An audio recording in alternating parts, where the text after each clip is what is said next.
Hoy 9 de agosto la Iglesia conmemora a Santa Teresa Benedicta de la Cruz, Edith Stein.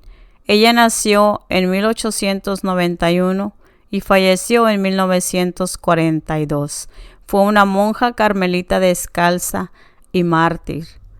Nos inclinamos profundamente ante el testimonio de la vida y la muerte de Edith Stein, hija extraordinaria de Israel e hija al mismo tiempo del Carmelo, Sor Teresa Benedicta de la Cruz, una personalidad que reúne en su rica vida una síntesis dramática de nuestro siglo, la síntesis de una historia llena de heridas y profundas que siguen doliendo aún hoy, y síntesis al mismo tiempo de la verdad plena sobre el hombre, en un corazón que estuvo inquieto e insatisfecho hasta que encontré descanso en Dios. Estas palabras fueron pronunciadas por el Papa Juan Pablo II con ocasión de la beatificación de Edith Stein en Colonia el 1 de mayo de 1987. ¿Quién fue esta mujer extraordinaria?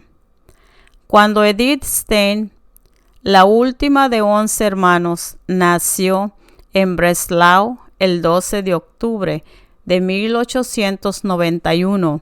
La familia festejaba el Yom Kippur, la mayor fiesta hebrea, el día de la expiación. Esto hizo, más que ninguna otra cosa, que su madre tuviera una especial predilección por la hija más pequeña.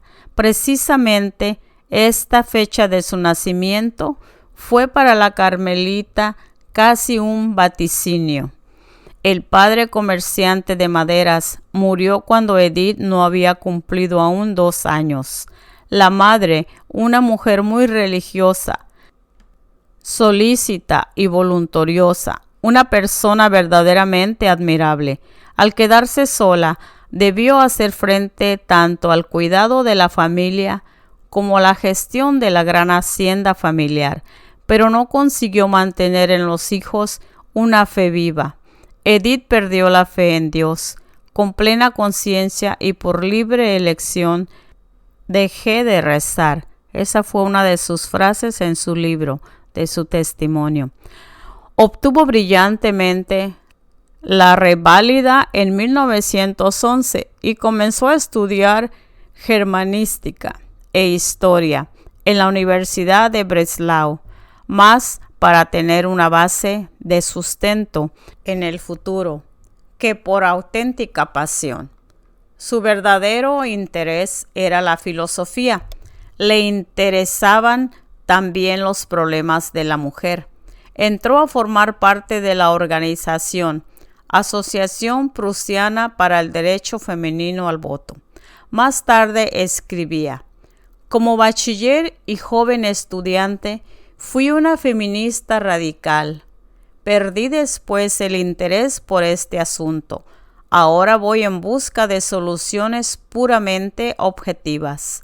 En 1913, la estudiante Edith Stein se fue a Gotinga para asistir a las clases universitarias de Edmund Husserl, de quien llegó a ser discípula y asistente, consiguiendo con el doctorado.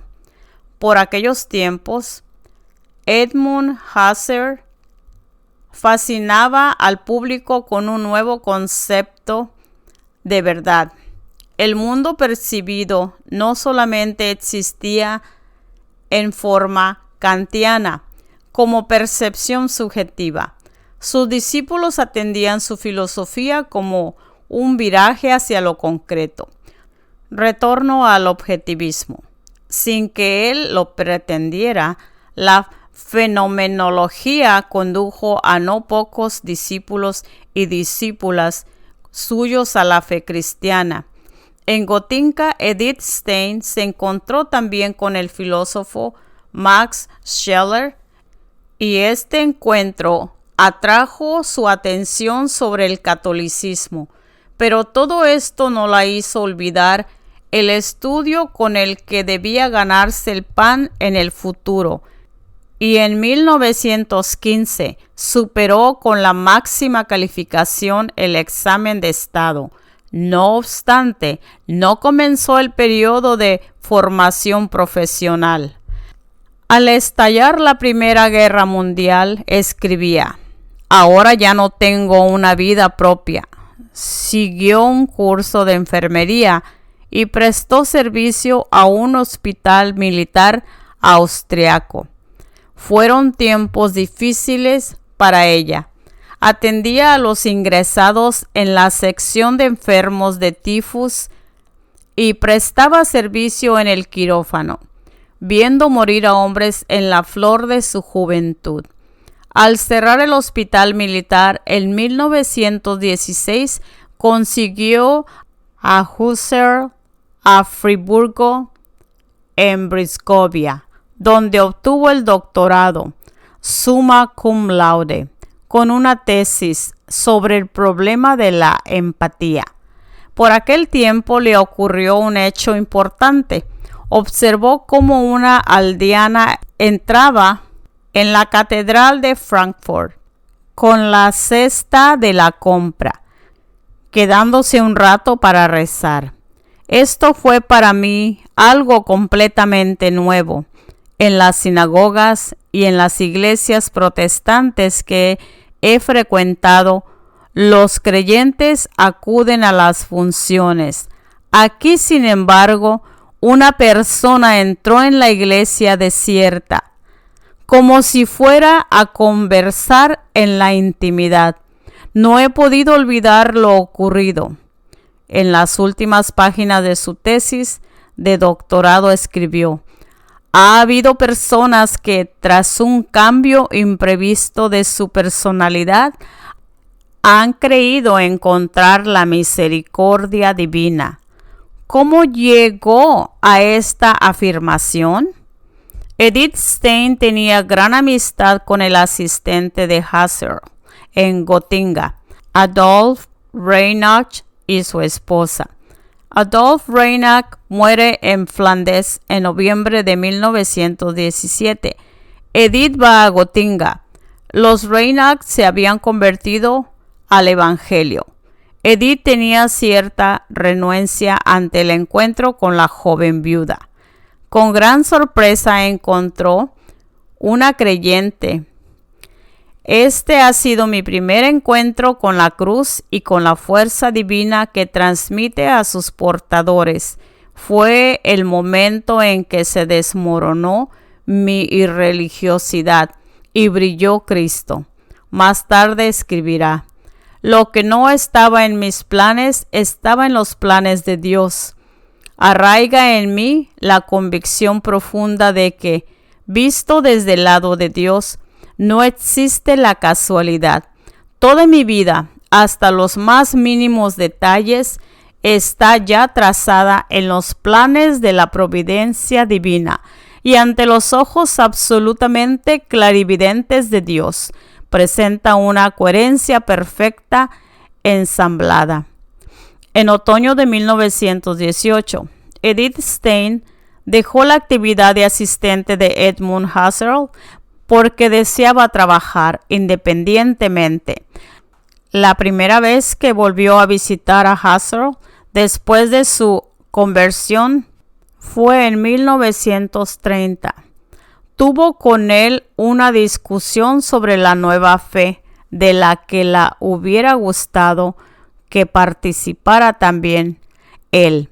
Tras ello, escribió una frase sorprendente: "Después de cada encuentro que me hace sentir la imposibilidad de influenciar directamente, se agudiza en mí el impulso hacia mi propio holocausto".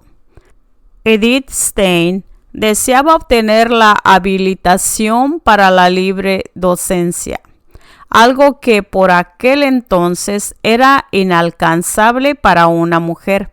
A este respecto, Husserl se pronunciaba así en un informe: "Si la carrera universitaria se hiciera accesible a las mujeres, la podría recomendar encarecidamente, más que a cualquier otra persona para el examen de habilitación. Más tarde, sin embargo, se le negaría la habilitación a causa de su origen judío. Edith Stein vuelve a Breslau. Escribe artículos en defensa de la psicología y de las humanidades, pero lee también el Nuevo Testamento, Kierkegaard y el opúsculo de los ejercicios espirituales de Ignacio de Loyola. Se da cuenta de que un escrito como este no se le puede simplemente leer, sino que es necesario ponerlo en práctica. En el verano de 1921 fue durante unas semanas a Bergsaben, a la finca de la señora Hedwig Conrad Martius, una discípula de Husserl. Esta señora, junto con su esposo, se habían convertido al Evangelio. Una tarde, Edith encontró en la biblioteca la autobiografía de Teresa de Ávila. Le leyó durante toda la noche. Cuando cerré el libro, me dije, esta es la verdad.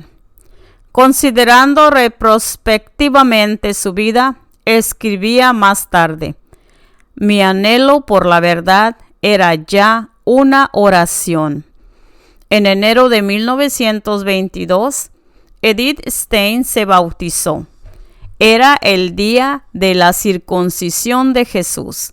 La acogida de Jesús en la estirpe de Abraham estaba erguida ante la fuente bautismal, vestida con el blanco manto nupcial de Hedwig Conrad Martius, que hizo de madrina. Había dejado de practicar mi religión hebrea y me sentía nuevamente hebrea solamente tras mi retorno a Dios. Ahora tendré siempre conciencia, y no solo intelectualmente, sino de manera tangible, de pertenecer a la estirpe de Cristo. En la fiesta de la Candelaria, una fiesta cuyo origen se remonta hacia el Antiguo Testamento, fue confirmada por el obispo de Spira en su capilla privada. Después de su conversión, lo primero que hizo fue volver a Breslau. Mamá, soy católica. Las dos lloraron. Hedwig Conrad Martius escribió, mira dos israelitas y en ninguna de ellas hay engaño. Inmediatamente después de su conversión, Edith Stein aspira a entrar en el Carmelo por sus consejeros espirituales. El vicario general de Spira y el padre Priswara le impiden dar este paso. Acepta entonces un empleo de profesora de alemán e historia en el Instituto y Seminario para Maestros del Convento Dominico de la Magdalena de Spira hasta Pascua de 1931. Por insistencia del arquiabad Rafael Walser del convento de Beurón, hace largos viajes para dar conferencias, sobre todo sobre temas femeninos. Durante el periodo inmediatamente precedente y también bastante después de mi conversión, creía que llevar una vida religiosa significaba renunciar a todas las cosas terrenas y vivir solamente con el pensamiento puesto en Dios. Gradualmente, sin embargo, me he dado cuenta de que este mundo exige de nosotros otras cosas, muchas cosas. Creo incluso que cuanto más se siente uno atraído por Dios, más debe salir de sí mismo, en el sentido de dirigirse al mundo para llevar allí una razón divina para vivir. Su programa de trabajo es enorme. Traduce las cartas y los diarios del periodo precatólico de Newman y la obra Questiones Disputate de Veritate de Tomás de Aquino, en una versión muy libre por amor al diálogo con la filosofía moderna. El padre Eric Pricewater la incitó a escribir también obras filosóficas propias. Aprendió que es posible practicar la conciencia al servicio de Dios. Solo por tal motivo he podido decidirme a comenzar una serie de obras científicas. Encuentra siempre las fuerzas necesarias para su vida y su trabajo en el convento benedictino de Beuron, al que va para pasar allí las fiestas más importantes del año eclesiástico. En 1931 termina su actividad en Espira. Intenta de nuevo obtener la habilitación para la libre docencia de Breslau y Friburgo. Todo en vano. Compone entonces unas obras sobre los principales conceptos de Tomás de Aquino, Potencia y Acción.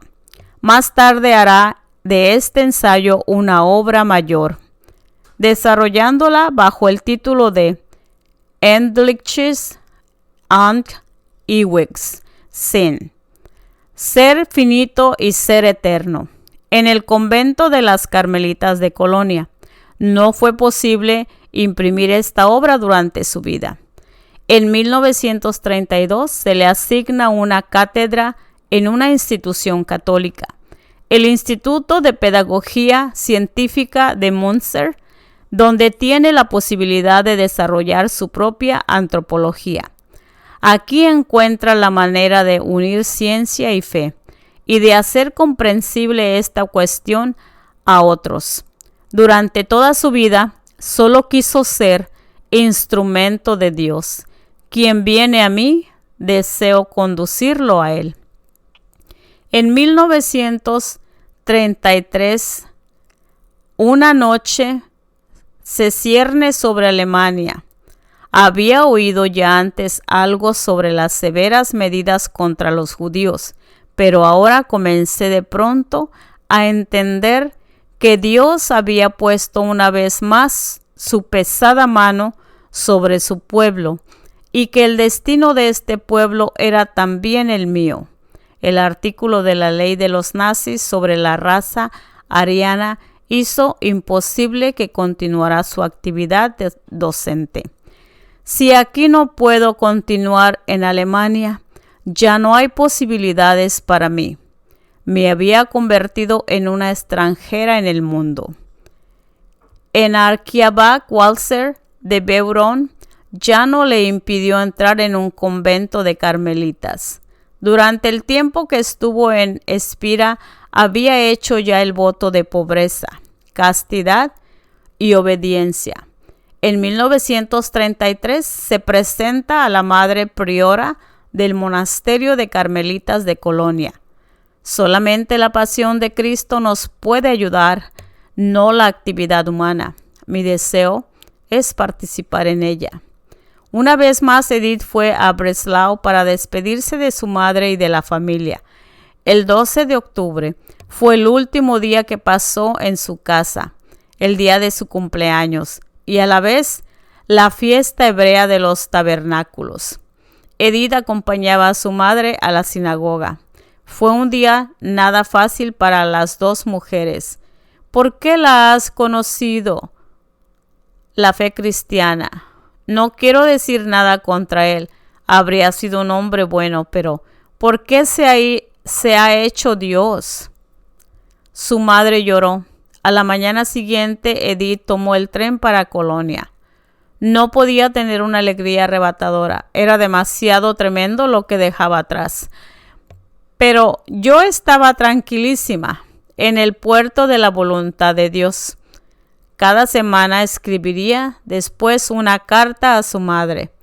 No recibiría respuesta. Su hermana Rosa le mandará noticias de casa. El 14 de octubre, Edith Stein entra en el monasterio de las Carmelitas de Colonia. En 1934, el 14 de abril, ceremonia de toma de hábito. El Archiabach de Beuron celebró la misa. Desde aquel momento, Edith Stein llevará el nombre de Sor Teresa Benedicta de la Cruz. Escribe en 1938. Bajo la cruz entendí el destino del pueblo de Dios que entonces comenzaba a anunciarse. Pensaba que entendiesen que se trataba de la cruz de Cristo, que debían aceptarla en nombre de todos los demás. Es verdad que hoy entiendo mejor estas cosas, lo que significa ser esposa del Señor bajo el signo de la cruz, aunque ciertamente nunca será posible comprender todo esto, puesto que es un secreto. El 12 de abril de 1935 hizo los votos temporales. El 14 de septiembre de 1936, en el momento de renovar los votos, murió su madre en Breslau. Hasta el último momento, mi madre ha permanecido fiel a su religión, pero puesto que su fe y su firme confianza en su Dios fue lo último que permaneció vivo en su agonía, confió en que haya encontrado un juez muy clemente y que ahora sea mi más fiel abogado, para que también yo pueda llegar a la meta. En el recordatorio de su profesión perpetua, el 21 de abril de 1938, hizo imprimir las palabras de San Juan de la Cruz, al que dedicará su última obra, que ya solo en amar es mi ejercicio. La entrada de Edith Stein en el convento de las Carmelitas no fue una huida. Quien entra en el Carmelo no se pierde para los suyos, sino que le tiene aún más cercano. Y esto porque nuestra profesión es la de dar cuenta de todos a Dios. Dio cuenta a Dios sobre todo de su pueblo. Pienso continuamente en la reina Esther, que fue sacada de su pueblo para dar cuenta ante el rey. Yo soy una pequeña y débil Esther, pero el rey que me ha elegido es infinitamente grande y misericordioso. Esto es un gran consuelo. El 9 de noviembre de 1938 se puso de manifiesto ante todo el mundo el odio que tenían los nazis a los judíos. Arden las sinagogas, se siembra el terror entre las gentes judías. La Madre Superiora de las Carmelitas de Colonia hace todo lo posible para llevar al extranjero a Sor Teresa Benedicta de la Cruz. La noche de fin de año de 1938, cruza la frontera de los Países Bajos y la llevan al monasterio de Carmelitas de Eek, en Holanda. Allí redacta su testamento el 9 de junio de 1939. Ya desde ahora acepto con gozo, en completa sumisión y según su santísima voluntad, la muerte que Dios me haya destinado. Ruego al Señor que acepte mi vida y muerte, de manera que el Señor sea reconocido por los suyos y que su reino venga con toda su magnificencia para la salvación de Alemania y la paz del mundo. Ya en el monasterio de Carmelitas de Colonia, a Edith Stein se le había dado permiso para dedicarse a las obras científicas. Allí había escrito, entre otras cosas, de la vida de una familia judía. Deseo narrar simplemente lo que he experimentado al ser hebrea, ante la juventud que hoy es educada desde la más tierna edad en el odio a los judíos. Nosotros que hemos sido educados en la comunidad hebrea, tenemos el deber de dar testimonio.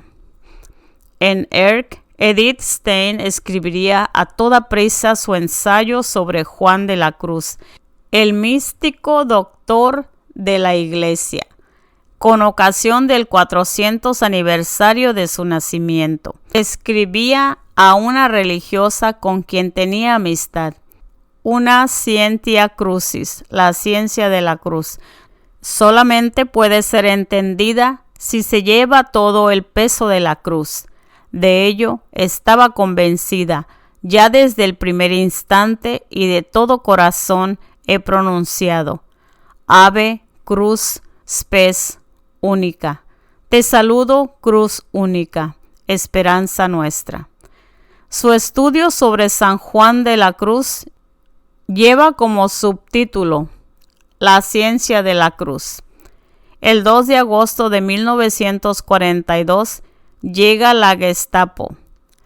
Edith Stein se encuentra en la capilla con otras hermanas. En 5 minutos debe presentarse junto con su hermana Rosa, que se había bautizado en la Iglesia Católica y prestaba servicio en las Carmelitas de Echt. Las últimas palabras de Edith Stein que se oyen en Echt están dirigidas a Rosa. Ven, vayamos por nuestro pueblo.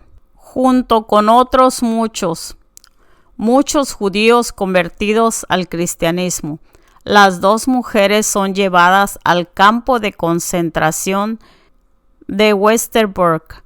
Se trataba de una venganza contra el comunicado de protesta de los obispos católicos de los Países Bajos por los pogromos y las deportaciones de los judíos. Jamás había pensado que los seres humanos pudieran llegar a ser así, y tampoco podía pensar que mis hermanas y hermanos deberían sufrir así. Cada hora rezo por ellos. ¿Oirá Dios mi oración? En todo caso, oye ciertamente sus lamentos. El profesor Jan Nota, cercano a ella, escribía más tarde: para mí, ella es, en un mundo de negación de Dios, una testigo de la presencia de Dios. Al amanecer, el 7 de agosto sale una expedición de 987 judíos hacia Auschwitz. El 9 de agosto, Sor Teresa Benedicta de la Cruz, junto con su hermana Rosa y muchos otros de su pueblo, murió en las cámaras de gas de Auschwitz. Con su beatificación en Colonia el 1 de mayo de 1987, la Iglesia rindió honores, por decirlo con palabras del sumo pontífice Juan Pablo II, a una hija de Israel que durante la persecución de los nazis ha permanecido como católica, unida con fe y amor al Señor crucificado, Jesucristo, y como judía a su pueblo. Edith Stein, Santa Teresa Benedicta de la Cruz, ruega por nosotros.